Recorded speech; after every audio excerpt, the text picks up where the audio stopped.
Hi friends, welcome to Anjali family.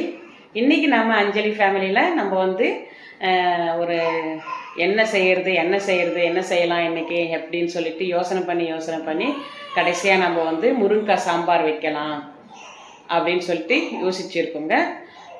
முருங்கைக்காய் சாம்பார் கொஞ்சம் நம்ம டேஸ்ட்டாக நம்ம எப்படி வைக்கலாம் அப்படின்றத நம்ம டிசைட் பண்ணி சரி ஒரு சின்ன கப் அளவுக்கு நம்ம முருங்கைக்காய் வச்சு சாம்பார் வச்சுக்கலாம் அப்படின்னு சொல்லிட்டு முடிவு பண்ணிவிட்டு நம்ம முருங்கைக்காய் சாம்பார் ரெடி பண்ணுறதுக்கு பண்ணியிருக்கோம். இன்றைக்கி டிசைட் பண்ணியிருக்கோம். வாங்க எப்படி செய்கிறதுன்னு பார்க்கலாம். அதுக்கு முன்னாடி நம்ம சேனல் சப்ஸ்கிரைப் பண்ணாதவங்களாம் சப்ஸ்கிரைப் பண்ணுங்கள். ஃப்ரெண்ட்ஸுக்கு ரிலேஷனுக்கு எல்லாருக்குமே ஷேர் பண்ணுங்கள். வாங்க எப்படி செய்கிறதுன்னு பார்க்கலாம். இப்போது நம்ம 2 முருங்கைக்காய் எடுத்து வச்சுருக்கோம். 2 முருங்கைக்காய் எடுத்து வச்சுருக்கோம். இதை கட் பண்ணி எடுத்துக்கலாம்.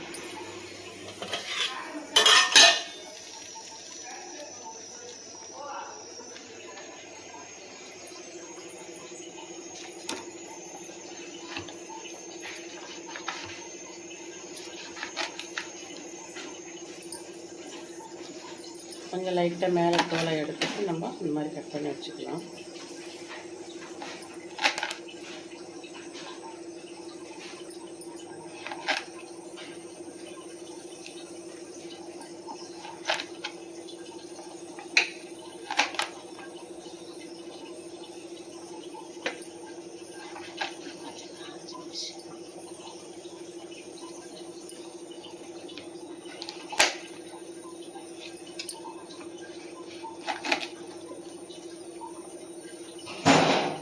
எல்லாத்தையும் இந்த மாதிரி கட் பண்ணி எடுத்துக்கலாம். சின்ன வெங்காயம் கொஞ்சம் எடுத்து நம்ம இந்த மாதிரி உரித்து வச்சுக்கலாம்.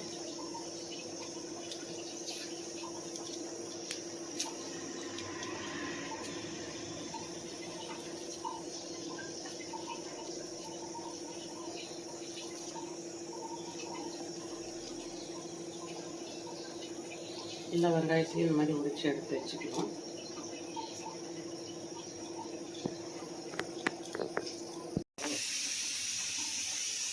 சின்ன வெங்காயம் இந்த மாதிரி நம்ம கட் பண்ணி வச்சுக்கணும். 2 தக்காளி எடுத்து வச்சுருக்கு. முருங்கைக்காய் கட் பண்ணி வச்சுருக்கு. பருப்பு குக்கரில் வெந்துன்னு இருக்கேன். ஒரு பூண்டு எடுத்துன்னு இருக்கோம்.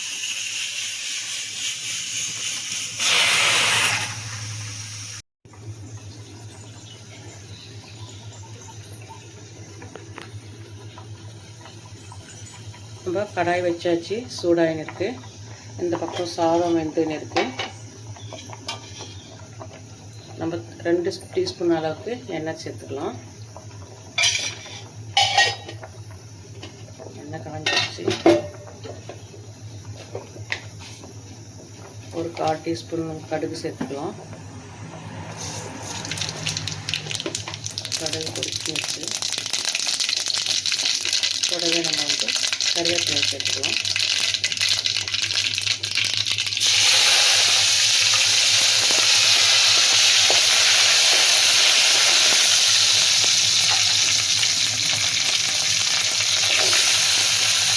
சின்ன வெங்காயத்தை கட் பண்ணி வச்சுக்கிட்டு சேர்த்துக்கலாம். சாம்பார் சின்ன வெங்காயம் எல்லாமே நல்லாயிருக்கும் காம்பினேஷன்.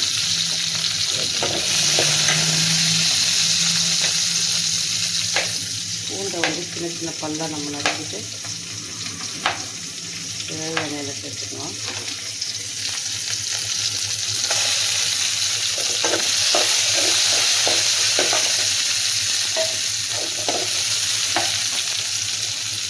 நல்லா வதங்கட்டும். 2 தக்காளி எடுத்து வச்சுக்கலாம். இதையே நம்ம கட் பண்ணி சேர்த்துக்கலாம்.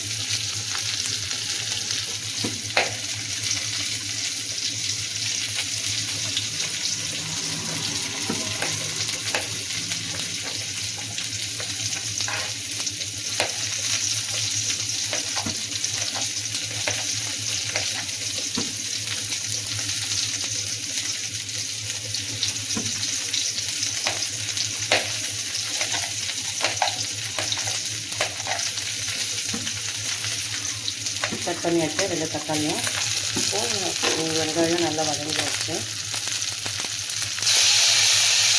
தக்காளி இதை சேர்த்துக்கலாம்.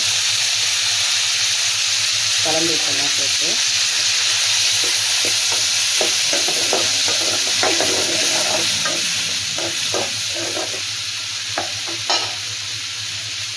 அப்படியே மூடி வச்சுலாம் வேகட்டும்.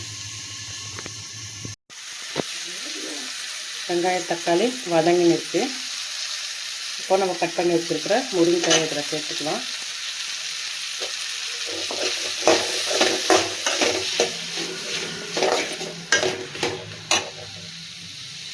தேவையான அளவுக்கு மஞ்சள் தூள் சேர்த்துக்கலாம்.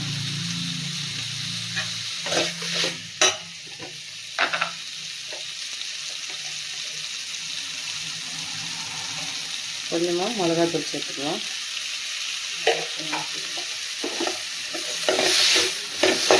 நல்லா கலந்து விட்டுடலாம்.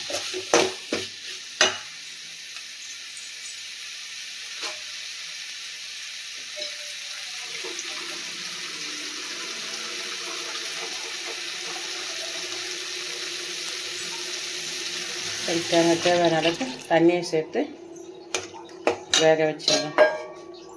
அவ்வளோதாங்க, மூடி வச்சிடலாம். இதை தேவையான அளவுக்கு நம்ம கல்லுப்பு சேர்த்துக்கலாம்.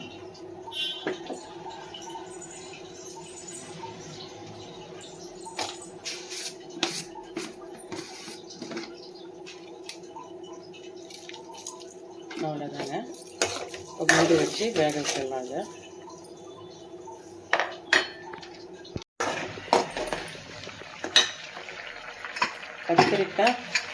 அதை முருங்கை சாம்பார். முருங்கைக்காய் நல்லா வெந்துருச்சு.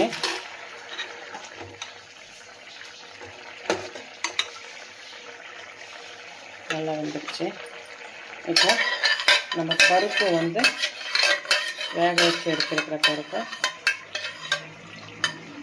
இதில் ஊற்றிக்கலாம்.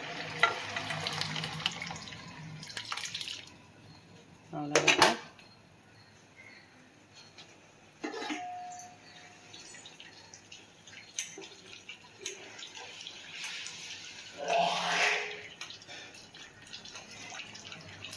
கொஞ்சமாக புளி எடுத்து அதை கரைச்சி வச்சுக்கலாம்.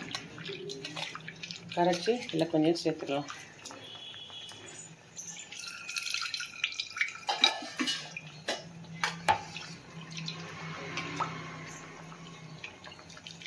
அவ்வளோதான். கொஞ்ச நேரம் நம்ம கொதிக்க விட்டு எடுத்துக்கலாம்.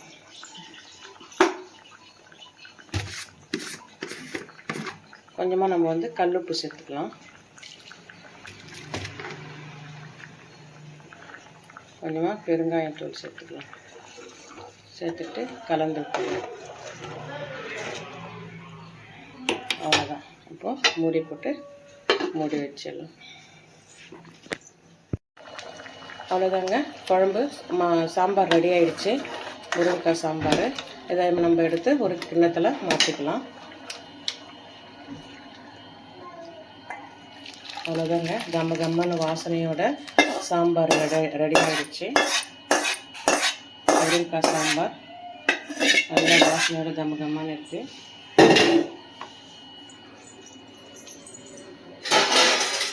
பிடிச்சிருந்தா நீங்களும் இந்த மாதிரி ட்ரை பண்ணி பாருங்கள். பிடிச்சிருந்தா ஷேர் பண்ணுங்கள். ஓகே, பாய்.